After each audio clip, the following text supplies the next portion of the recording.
Herkese merhabalar, ben Huri. Huri Metek Mutfak'ta mutfağıma hoş geldiniz. Karameli şırpın sonuç muhteşem oluyor. Tüm pastalarla güvenle kullanabilirsiniz. Biz için 250 gram toz şekeri geniş bir tavanın içine alalım. Kısık ocakta eriyene kadar yakalım. Evet, şekerimiz erimeye başladı. Kontrollü bir şekilde karıştırarak eritmeye devam edelim.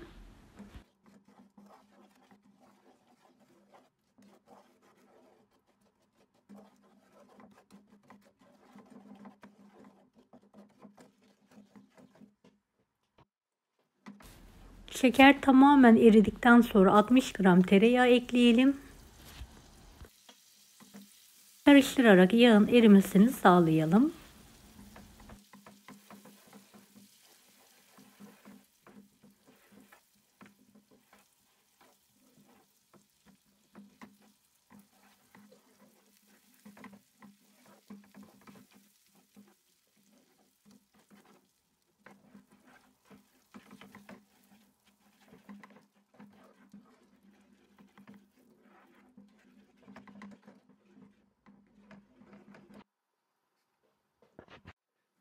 ...200 gram sıvı krema ekleyelim.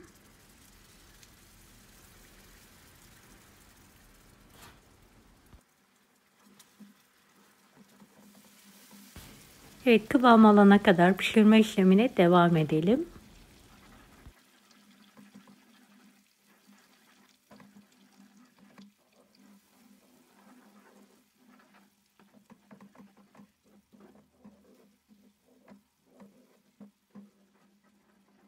Karamelimiz çok güzel bir şekilde kıvam aldı. Gördüğünüz gibi altını hemen kapatıyorum.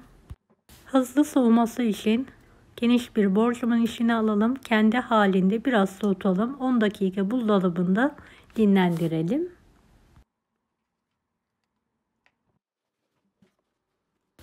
Evet, soğuyan kremamızı mikser yardımıyla çırpalım. Yaklaşık 5 dakika çırpalım. Evet, karıştırdıkça renginin açıldığını göreceksiniz.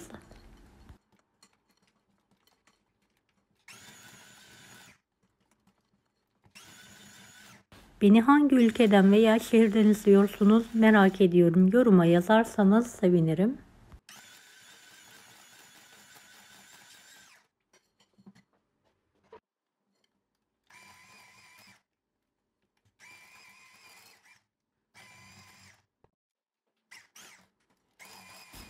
Evet, kıvamı bu şekilde olduktan sonra tekrardan buzdolabına alalım. 10 dakika daha soğutalım.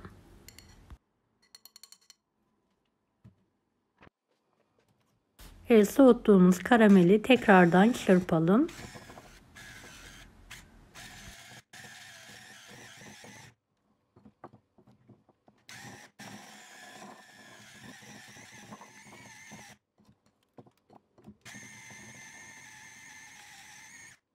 Ne kadar çırparsak rengi o kadar açılacaktır. Evet, karamelimiz artık hazır. İçine tuzsuz fıstık ekliyorum ve karıştırıyorum. Pastalarla güvenle kullanabileceğiniz harika bir karamel tarifi. Açıklama kısmındaki linki tıklayarak pastanın tarifine de ulaşabilirsiniz. Deneyecek olan herkese şimdiden kolaylıklar dilerim. Kanalıma ücretsiz abone olmayı unutmayın. Bir dahaki videolarda görüşmek üzere. Allah'a emanet olun. Hoşça kalın. Daha farklı tarifler için bunları da izlemeyi unutmayınız. Kolay gelsin herkese.